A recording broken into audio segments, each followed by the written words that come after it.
En los 90,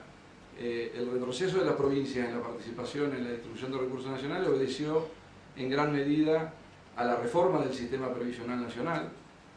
con la semi-privatización del régimen y a partir de que se hicieron, de que se crearon las AFJP y recibían gran parte, o recibían los aportes personales de quienes estaban en ese régimen. Eso implicó que las provincias pasaran a coadministrar, a cofinanciar, mejor dicho, el Sistema Nacional de Jubilaciones y Pensiones. Esto fue un primer impacto grande en la distribución de los recursos nacionales hacia las provincias, que luego fue agravado por los sucesivos pactos fiscales que se firmaron hacia finales de la convertibilidad, cuando la convertibilidad ya se caía a pedazos, y de alguna manera la forma de comprar credibilidad en aquel momento ante el mundo para que siguiéramos teniendo financiamiento era asegurar el déficit cero, el blindaje, bueno, todas las cuestiones que surgieron hacia el final de la convertibilidad, donde las provincias fueron cediendo recursos, estuvieron a sueldo con suma fija, etc. Otro hito importante en los 90 fue la transferencia de servicios, que como bien decía Alberto, no se hizo con el correspondiente financiamiento. Y creo que la otra cuestión que se decidió en los 90 y que hace que las provincias entren a este nuevo periodo con una gran debilidad fue la frustrada reforma del sistema tributario provincial con lo que fue el Pacto Fiscal Federal para la Producción, el Empleo y el Crecimiento, que lo que perseguía era la sustitución del impuesto a los ingresos brutos por algún otro impuesto que en principio iba a ser impuesto a las ventas, pero bueno, nunca se llegó a reemplazarlo. Y bueno, aquello tenía su lógica en su momento, pero creo que debilitó fuertemente a las provincias. A partir del año 2002, y yo diría hasta el año 2008, la verdad lo único que introdujo un cambio importante en la relación fiscal nación-provincia, sobre todo desde el punto de vista cuantitativo, fue la aparición de las retenciones que obviamente volcaron más a favor de la nación la distribución de recursos. Ahora bien, en el 2008 vuelve a haber un cambio que yo creo que reafirma este problema estructural del federalismo y tiene que ver con la estatización de los aportes que hasta el 31 de diciembre del 2008 fueron a las BJP, porque esto fue un hito que consolidó el cambio del año 90, cuando las circunstancias son absolutamente distintas.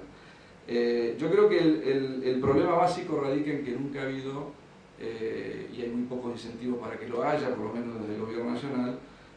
una visión más estructural, una visión que vea las interrelaciones que existen entre los tres actores que en este caso participan del régimen de coparticipación federal, que son el gobierno nacional, el sistema previsional como tal, que es un partícipe importante, y las provincias, y obviamente las interrelaciones de financiamiento que hay entre ellos. Solo para darles algunos números, en el año 1991 el Sistema Nacional de Jubilación y Pensiones se financiaba en 3/4 partes, o sea, alrededor de un 75%, con recursos propios. Obviamente tenía déficit, y el déficit lo financiaba el gobierno nacional, hasta ese momento con emisión. Prácticamente no tenía financiamiento de los impuestos nacionales. A partir de ese momento empieza a participar más fuertemente de la distribución de impuestos nacionales, con la precoparticipación del 15% y la serie de modificaciones que hubo después. Hacia finales del 2000 se había invertido absolutamente la relación.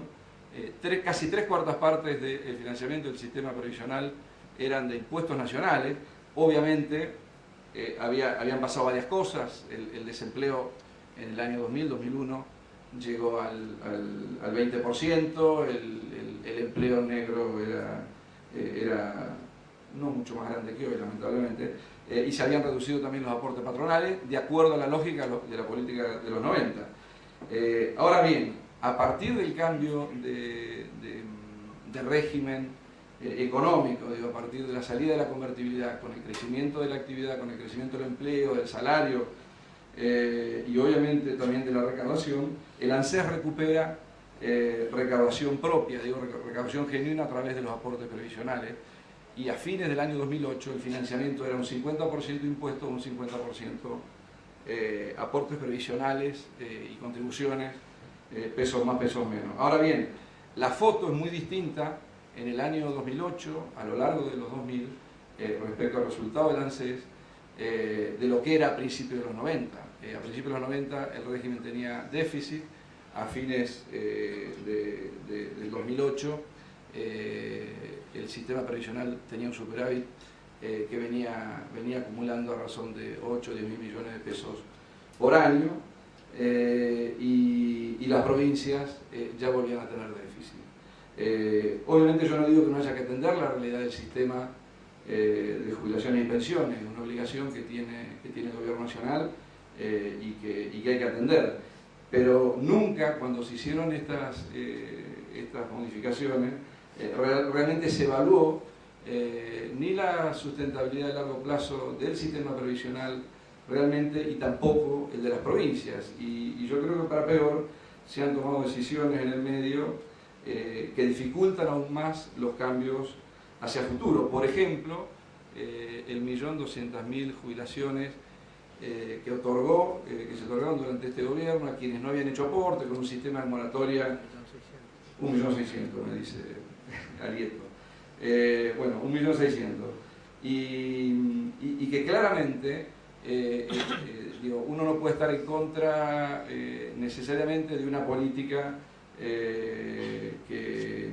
el Estado necesariamente tiene que tener para con quienes no tienen cómo llegar a la vejez, digamos, y no tienen jubilación, etc. Pero esto no debería haberse financiado con el sistema con el presupuesto del ANSES, sino con el presupuesto de la Administración Nacional y con los impuestos nacionales que recibe la Nación. Esto sin entrar en las disquisiciones de quienes recibieron el beneficio, si en todos los casos era justo, etc. Pero además yo creo que esto vio una discusión que me parece que es estructural, que es de fondo y que es muy difícil dar y decir, pero que hay que plantearla, y es de qué manera en algún momento este país se plantea la asignación de recursos intertemporalmente, digamos.